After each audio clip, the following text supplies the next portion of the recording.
Hi, it's Dwyer, gamblersadvisory.com, dwyervip.com. Remember, the opinion you should follow should be your own. Just consider this video to be a second opinion from a complete stranger online. Few thoughts. Here online, I've been urging gamblers to fade the San Francisco 49ers. Understand the line now has dropped on the number of wins. You need to give that a look. Believe it or not, it opened at 8.5. Then it dropped to 7.5. Now it's dropped to 6.5. I believe gamblers have come to grips with the fact that Jim Tom Sula lacks coaching experience, that the loss of leaders like Frank Gore and Patrick Willis is going to hurt that locker room, and that they've lost now both Justin Smith and Aldon Smith.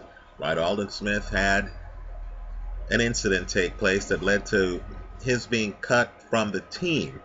Right, understand that's going to eviscerate their pass rush, and of course they're in the NFC West, a loaded division with an up-and-coming Ram team, and of course with the Arizona Cardinals to go with the now two-time NFC champion Seattle Seahawks.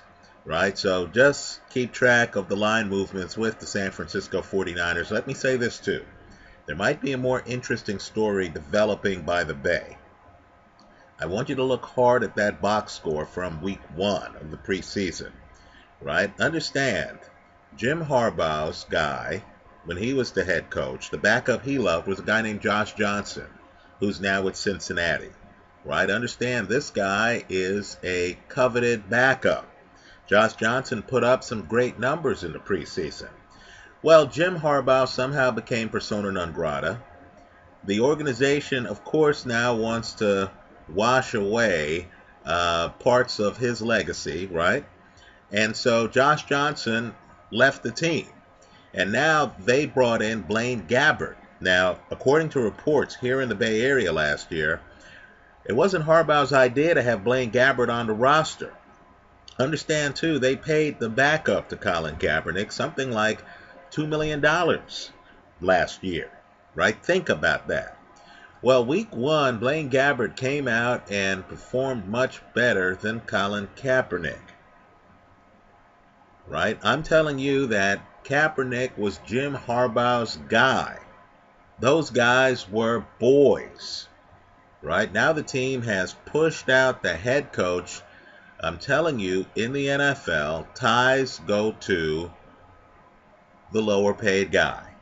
In other words, if the team looks at Blaine Gabbert, who's off to a great start this preseason, and if the team reaches the conclusion that he's as good or close to Colin Kaepernick, who's paid a lot more money in a salary cap league, there could be consequences and repercussions. I'm not saying Kaepernick doesn't make the team. I'm not saying that. What I am saying, though, is politics might take over, especially in this atmosphere, where you have, an inexperienced head coach and a lack of veteran leadership in the locker room, right? Where the team really can't make adjustments because some of the developments were late breaking, right? They thought they had Aldon Smith for the season. Now they're finding out he's not even on the team, right? Don't be surprised if Colin Kaepernick finds himself benched if he doesn't get off to a great September and October, right? For fantasy people, you need to keep track of Blaine Gabbert's numbers. Somebody in the organization loves this guy. It's his second year on the team. Let's shift gears. You need to know the teams to boost. You need to know the teams to fade. Let me give you an overrated team to fade. Right? I don't care what great numbers Demaryius Thomas put up or Emmanuel Sanders. Right? You need to fade the Denver Broncos. Understand, 3 of the guys on Peyton Manning's offensive line have not made an NFL start in a regular season game. Folks, other than quarterback, in my opinion, the learning curve is the steepest at offensive line. Right? Offensive linemen need to know what they're doing. The best lines in this league are lines that have had experience and continuity. You're telling me with a new coach who wants to run the ball more than Peyton Manning likes to run the ball, right? With a new line, you're telling me this Bronco team is going to meet expectations? Good luck with that. Let's just say I have my doubts. Let me also say, too, you need to fade the Carolina Panthers. I know everyone's talking about the Panthers making the playoffs last year. Look at their record, folks. I believe they were 7-8-1 in the regular season last year. Now you're going to take away Cam Newton's best target? Do they have that much room for error in a division with the Saints and the Falcons? Look at that Falcon offense. Isn't it loaded? Think about it too. People assume that the Saints are mailing in the season, right? They gave up Jimmy Graham, right? He's now with Seattle.